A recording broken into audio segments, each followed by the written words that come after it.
Hello friends, तो आप सबका स्वागत है मेरे चैनल AI पावर्ड वीडियोस में। तो आज मेरे पास है होंडा 125 और आज मैं इसके बारे में कुछ बातें बताना चाहूँगा जो आप सबको जानना बहुत ही ज़रूरी है। अगर ये बाइक आप पहली बार परचेज़ कर रहे हो या फिर आपके फैमिली में अगर कोई भी बाइक नहीं है और ये फ़र्स्ट टाइम अगर आप परचेज़ कर रहे हो तो भाई कुछ बातें इसके बारे में जानना ज़रूरी है।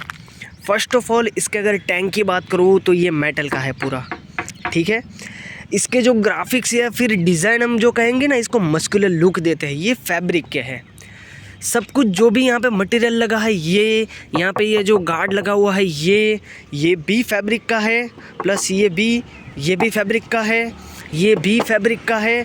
और इसके डिज़ाइन को जो एनहेंस कर रहा है ना, ये सारी की सारी चीज़ें हैं ना, ये फैब्रिक की बनी हुई है, ठीक है।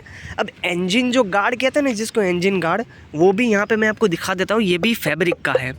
अब देखिए, इतना ज़्यादा फैब्रिक इसमें यूज़ हुआ है, इसका रीज़न हो सकता है कि ये थोड़ी सी कॉस्ट कटिंग और बाइक को बेहतर लुक बनाने में। अब इसका प्लस पॉइंट ये भी हम मान सकते हैं कि अगर मान लीजिए कि बाइक आपकी कहीं पे क्रैश हो जाती है, कहीं से टूट वूट जाती है, तो इसका ख़र्चा इतना नहीं होगा जितना कि मेटल वाली में होता। तो आई होप ये बात आपको क्लियर हो गई होगी। अब इसके सस्पेंशन के बारे में हम बात करते हैं। देखिए, इसमें ड्यूअल सस्पेंशन है, ठीक है। TVS राइडर में आपको मोनो सस्पेंशन मिलता है, हालांकि वो थोड़ा सा एडजस्टेबल भी है और इसमें भी हमें एडजस्टेबल सस्पेंशन ही देखने को मिलते हैं। तो अगर आप कोई मैकेनिक है उसके पास ले जाते हैं इस बाइक को, या फिर कंपनी में आप बोलते हो कि इसके सस्पेंशन आपको थोड़े से सॉफ्टर साइड करवाने हैं, तो वो आपको करके दे देंगे। बाकी सस्पेंशन से मुझे कोई इतनी ज़्यादा दिक्कत नहीं होगी। अगर आप फर्स्ट टाइम कोई बाइक लेने का सोच रहे हो और ये SP 125 के बारे में सोच रहे हो, आंख बंद करके चले जाए। क्यों? क्योंकि इसका इंजन एक तो रिफाइंड है, ठीक है। लॉन्ग टर्म के लिए अगर मैं बोलूँ ना, TVS राइडर से कंपेयर करोगे तो ये बाइक में मैं थम्स अप कहूँगा इस बाइक में। बाकी उस बाइक में मैं नहीं कहूँगा। TVS के इंजन थोड़े जो लोअर सेगमेंट में वो इतने ज़्यादा रिलायबल मुझे पर्सनली नहीं लगते। बाकी आप सबका क्या ओपिनियन है मुझे ज़रूर बताना। अब दूसरी बात कि ये साइड स्टैंड पे लगी है, तो यहाँ पे आपको इंडिकेटर मिल जाएगा साइड स्टैंड का। और मान लीजिए ये बाइक कहीं पे आपको गिर जाती है, यानी कि लेफ़्ट साइड और राइट साइड कहीं पे गिर जाती है, तो ये इंजन अपने आप बंद कर देगा 2 से 3 सेकंड के अंदर। और जैसे ही आप उसको बाइक को खड़ी करोगे और वापस से सेल्फ स्टार्ट करोगे तो ये नहीं होगी। इसके लिए आपको क्या करना रहेगा कि चाबी को आपको ऑफ़ करके वापस से ऑन करना रहेगा, फिर आप करना तो ये ऑन हो जाएगा। हालांकि मैं नई इस बाइक को अभी सीख ही रहा था, मेरे लिए फ़र्स्ट टाइम ये बाइक है। तो अब देखिए, एक बार ये गिर चुकी और यहाँ से देखिए हल्का सा ये स्क्रैच आपको यहाँ पे दिख रहा होगा, ये पड़ गया है यहाँ पे। उस टाइम मेरे साथ यही हुआ कि बाइक मैंने खड़ी की तो स्टार्ट नहीं हुई, फिर वापस से मैंने चाबी लगा कर वापस से स्टार्ट करने की कोशिश की, तो वापस से जो नॉर्मल स्टार्ट होती है वैसे ही स्टार्ट हो गई। बाकी इसमें और कोई मुझे दिक्कत नहीं लगी। ये जो प्लस पॉइंट मुझे मैं बताऊँ ना, तो ये चेन के बारे में बताऊँगा। TVS राइडर में आपको खुला मिलता है और इसमें आपको पैक मिलता है, जो कि चेन जो होती है ना इंजन की पहिए के साथ जुड़ी हुई होती है, उसकी जो लाइफ होती है ना वो बढ़ जाएगी इसकी वजह से। यहाँ पे साड़ी का जो स्टैंड होता है ना, वो भी यहाँ पे देखने को मिल गया है हमें।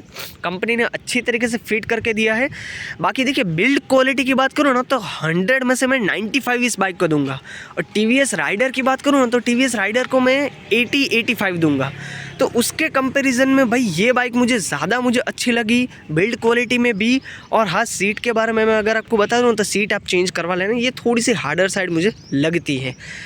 थोड़ा सा अगर आप लॉन्ग ड्राइव करोगे तो इसमें आपको पेन ज़रूर होगा आपके बैक में, बाकी इतना ज़्यादा नहीं होगा। मतलब कि आपको अगर ये सीट अगर आप ये चेंज करवा दे रहे हो तो इसमें कोई दिक्कत वाली बात नहीं।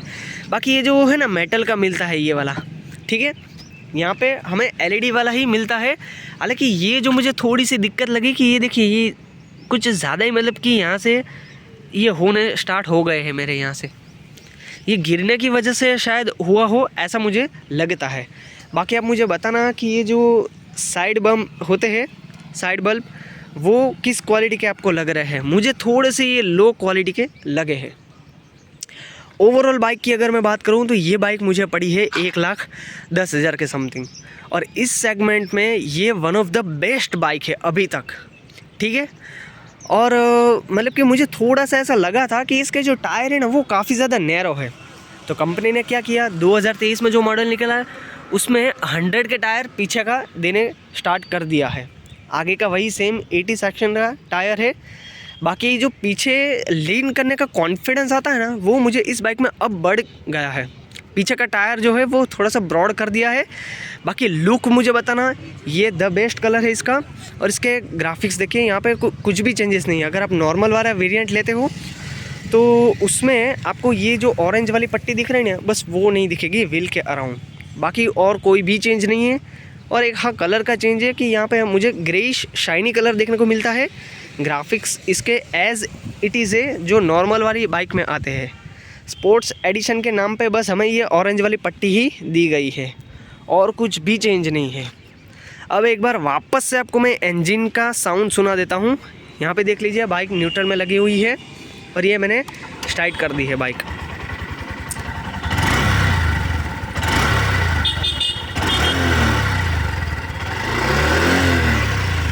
तो ये आपने साउंड सुन लिया, बहुत ही ज़्यादा रिफाइंड साउंड आता है होंडा SP 125 में से। आज तक मैंने होंडा की जैसे साउंड किसी और बाइक में नहीं सुना है।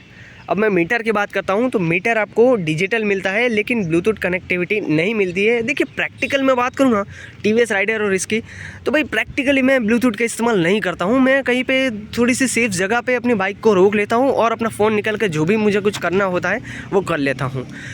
और कॉल नोटिफिकेशन की अगर मैं बात करूँ तो अगर आपके पास ईयरबड्स है ब्लूटूथ वाले तो भाई आपको वैसे भी पता चल जाने वाला है अगर किसी का कॉल आता है तो ये मुझे कोई इतना ज़्यादा ख़ास फंक्शन लगा नहीं है। और मैं चार्जिंग की अगर मैं बात करूँ तो देखिए, अगर आप बाइक में से चार्जिंग करेंगे तो फिर उसकी इम्पैक्ट बैटरी पे होगी कहीं ना कहीं पे, ठीक है। ये भी मुझे प्रैक्टिकली इतना ज़्यादा यूज़फुल फीचर नहीं लगता है।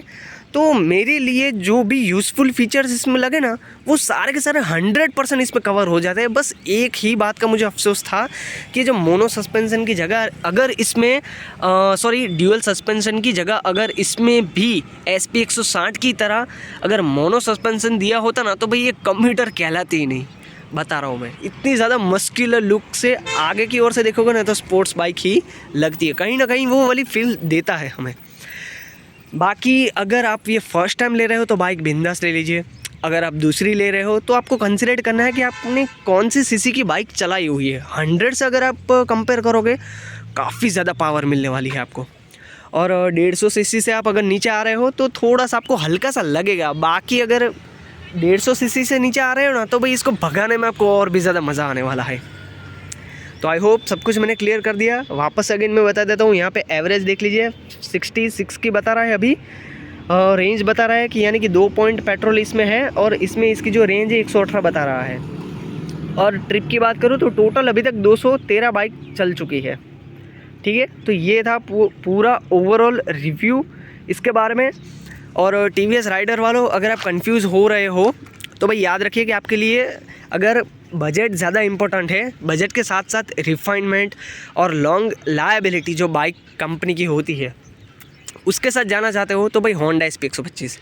अदरवाइज़ आपको 5 साल जो गारंटी वारंटी जो भी आपको TVS वाले देते हैं, अगर 5 साल तक का ही आपका वो है अल्टीमेट, तो फिर राइडर की तरफ चले जाइए। थोड़ा सा बजट आपको उसमें बढ़ाना पड़ेगा। 1,25,000 तक ऑन रोड प्राइस जाती है हायर वेरिएंट की।